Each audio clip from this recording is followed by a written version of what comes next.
Hi there, Sagittarius. Welcome to your weekly tarot reading. So, I want to talk to you guys about your love life, and I'm going to do this in a more intuitive way, mainly because I feel like the cards are telling a story, not in the depiction of the meaning of the cards, but more like it's telling the story, the beginning and towards the end of a relationship. And I feel like for many of you, this is a marriage, a significant type of a relationship where you've been together for many years. So it starts out here with the wedding, the coming together with the Four of Wands. And this is like you were very young. You were young and naive. And I almost feel like for many of you, you were like in your early 20s, very late 20s, getting into a situation with somebody. You had really, really high hopes, the nesting instincts. We're going to have a family, we're going to have children, everything is going to be great. And you were very, very starry eyed. And you went into this with a lot of optimism. And the person that you're dealing with, I feel like they were able to match you. So whatever you're bringing to the table, like financially, they were able to match with what you're bringing. And I also feel like this is a blessed union. There might have been somebody that fixed you up. There might have been like a mutual friend, a family member, somebody that you trust. Because you trusted that person, you trusted the union, you trusted that everything was going to work out. And so you were like starry-eyed and very optimistic that this union was going to be the happily ever after. And then I also feel as well, we have the Ten of Cups. The Ten of Cups is a card about children sharing a blessed union with another person. You were very in love with this person, and they vice versa were very in love with you. And I feel like, the more we begin to move away from the first two cards, the more the differences become a lot more glaring. So it was a very ideal match, mainly because you saw the other person as your soulmate. You saw the other person as like, that happily ever after. This person is so much like me. They understand me. They're antisocial just as I'm antisocial. They're blunt just as I'm blunt. And we're going to, create little children that are exactly like us. We're going to watch them grow. For some of you, you might have 3 children. There are 3 flowers there, and you're watching it unfold. You're watching the miracle of life happen, and you're in it, together.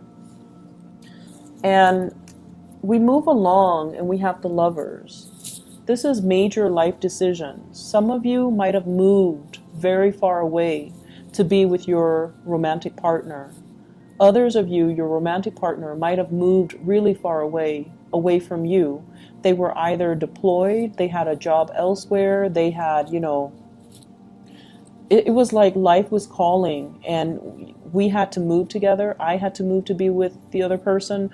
They have to move to be with me, or they had to move for a job. And so I feel like there was stability, but there was also turbulence. And I also feel like there was a third party as well interfering in the relationship that also led to a situation where it was very, very difficult for you to recover from it.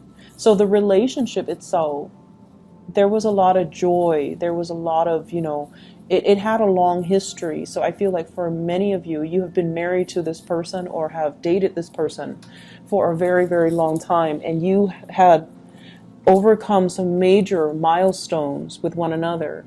So if you look at those masks, it's like one is happy and one is sad. So it's just like balancing out the good times and the bad times in this relationship. And balancing out, I feel like you had to, your role when your partner was not in the picture, you had to be the mom and the dad to the kids. And I feel like you did it with such grace, and you did it without complaining, and you did it with such dignity. And I also feel like if there were third parties interfering in the relationship, you never let it show. You might have been resentful inside, but no one knew about it. not even your best friend, not even your family members, not even, you know, the people that you confided in. You suffered in silence. And I feel like you internalize a lot of that pain. You never had an outlet for it. You never saw a therapist. Your partner, I feel like, you know, it wasn't so much forgiveness. It was just putting on a mask, pretending everything is okay, and possibly not confronting the relationship partner because you might have been in denial about it, or you didn't want the confrontation to break up the family unit because you really loved this person. And so we escalate here from something that is, you know, it started out with a very, very good beginning. The Four of Wands, like the hope, the optimism, and the similarities between the two of you. Ten of Cups. These are like, you know, peas in a pod. And then it becomes like this, the Five of Wands, where there's a lot of resentment. There's a lot of like interrogation. Where did you go? Who were you with? How late did you stay out? And things like that. And so the differences are glaring, right? It's like a person arguing with a tree. They are different species.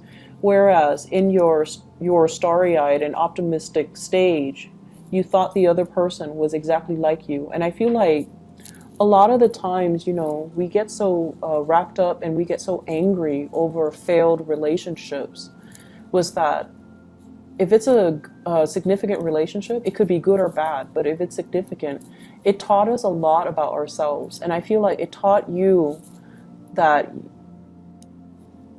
I feel like it kind of, you know, shook the foundation and made you a lot less naive. It made you more weary of people. It made you more paranoid. It made you distrustful of other people. And you guys are very, very sincere and very trusting of other people. And so I feel like this relationship really did a number on many of you. And as a result of it, it kind of hurts you on a very innate level. And it's hard for you to recover from that and go back and bounce back to your optimistic self. But I also feel you really, really love this person. And so right now you're in a stage where you feel like you're taking on that victim stance. You know, how could you have done this to me? Where did you go? Who was it? And things like that. And what I feel is happening here, if this is not you, if you're the one that is stepping outside of the relationship, because that could very well be the case, the other person is doing this to you. It's the blame game, pointing fingers.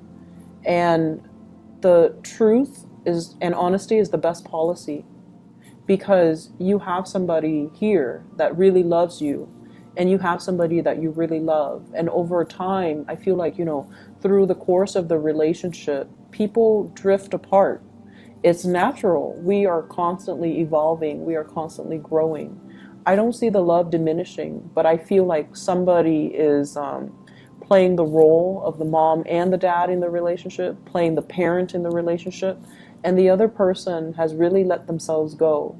The other person has accumulated, look at that tree, has accumulated so much baggage from life that they're not even a semblance of a human being anymore.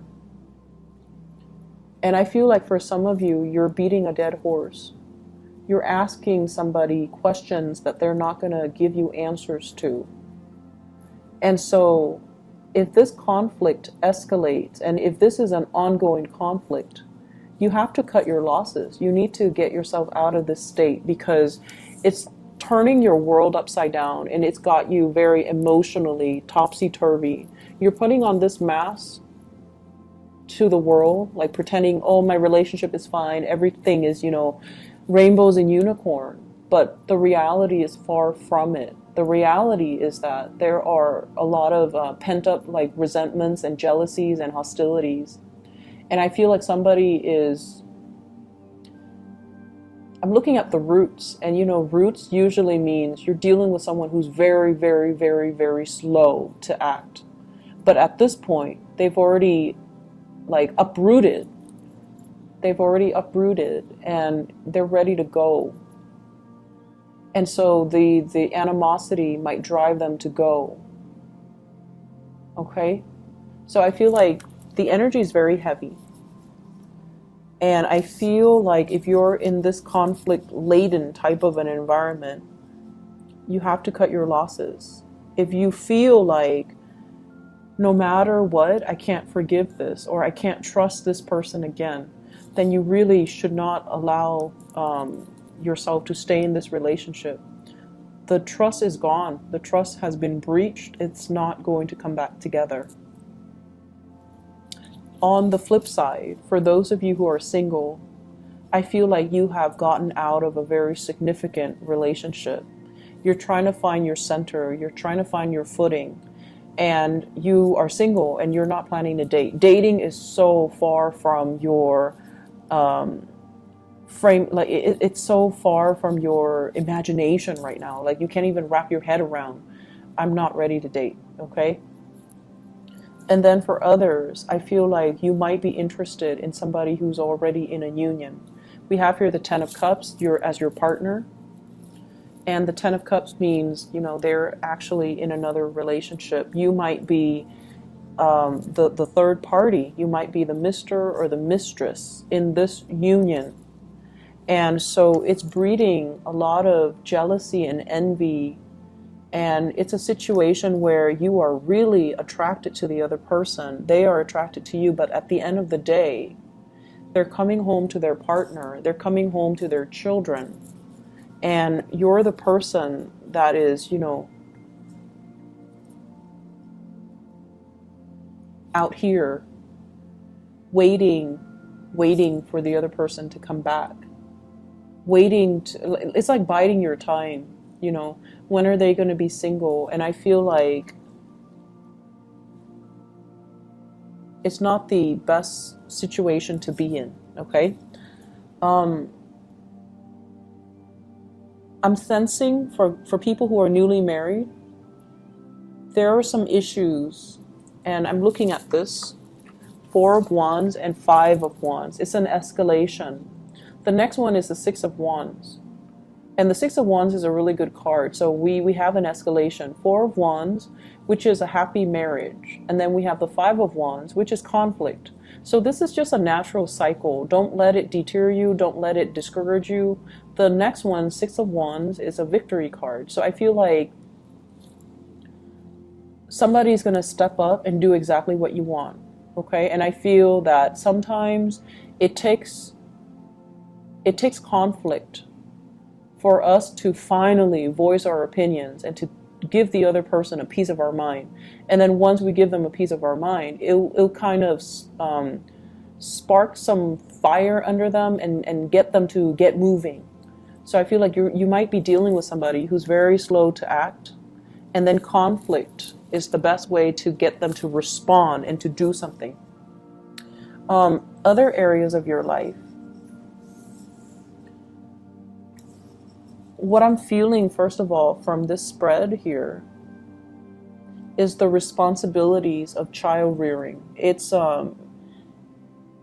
overwhelming, okay? Maintaining the household, cooking, taking care of the kids, busing the kids from childcare to soccer practice, to school, to babysitter, to the movies, and then taking the kids and all of their friends, you know, to sleepover, to monitor, to go to school dances, like all the responsibilities of child rearing is becoming a lot more overwhelming. I'm also seeing as well the partner. So, you know, whenever we have kids, and I can't, you know, I've heard it from other people, but I can't really attest to it. I don't have children. But I feel like somebody feels neglected because now all the attention is on the children. So the relationship is between the mom and the child and the dad and the child, rather than between the mom and the dad as a married couple. So I feel like that can also interfere with the relationship here as well. But I feel like a lot of responsibilities, work and home, and trying to balance everything else. And I feel like, you guys have an abundance of energy. You and the Scorpio people, I don't know where you get it from, but you guys have an abundance of energy. You get things done and you do it with such grace that a lot of the times I feel like you can put up with a lot and not complain, and so can the Scorpios. They put up with a lot and they never ever ever complain. And you do it with such grace that, people don't think, well, they look at you do it and they think it's easy. And so I feel almost like that's where all of your time is being consumed, okay?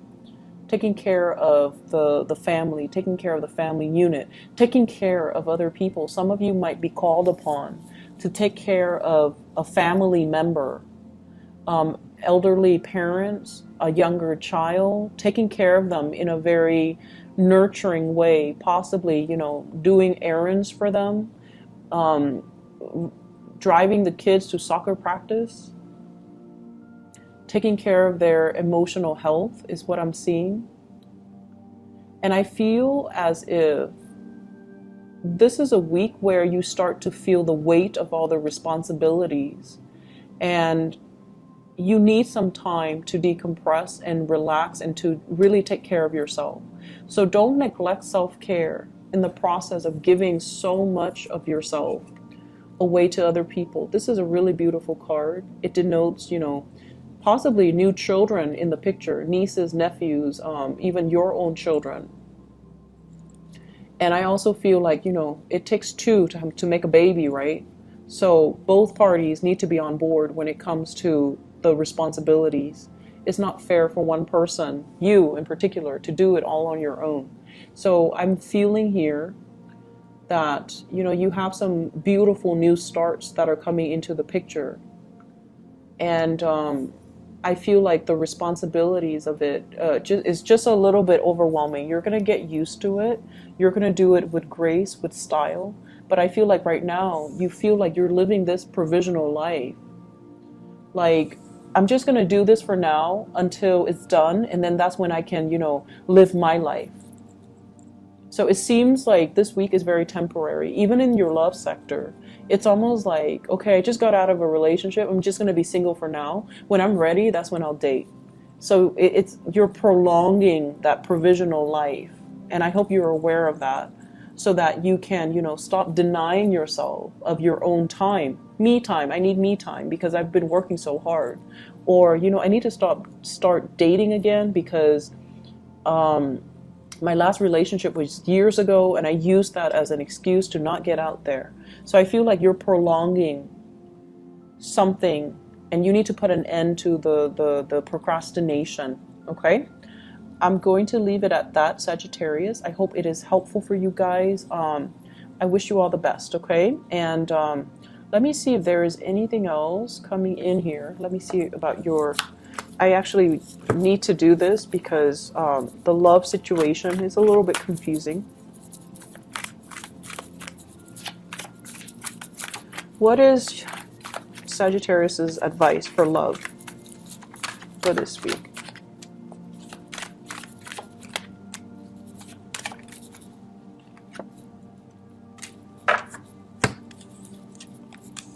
We have here the Page of Wands.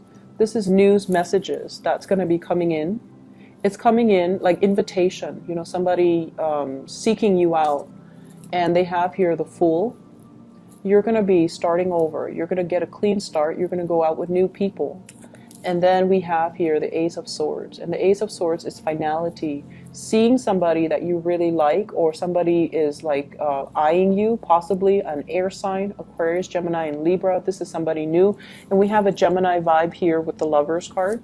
So I feel like you have a new person that's going to be coming into the picture and you're going to be walking in that direction, okay? You're not looking back at your past anymore. So I feel like many of you newly singles, you've got somebody that you're walking towards, and there's going to be a lot of communication, and the communication and gathering and going out and dates, like actual dates, going on a date with somebody, seeing them outside in their natural habitat, and you're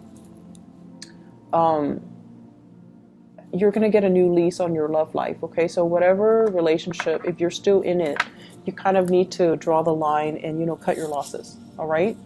I wish you all the best, Sagittarius. Take care. Bye bye.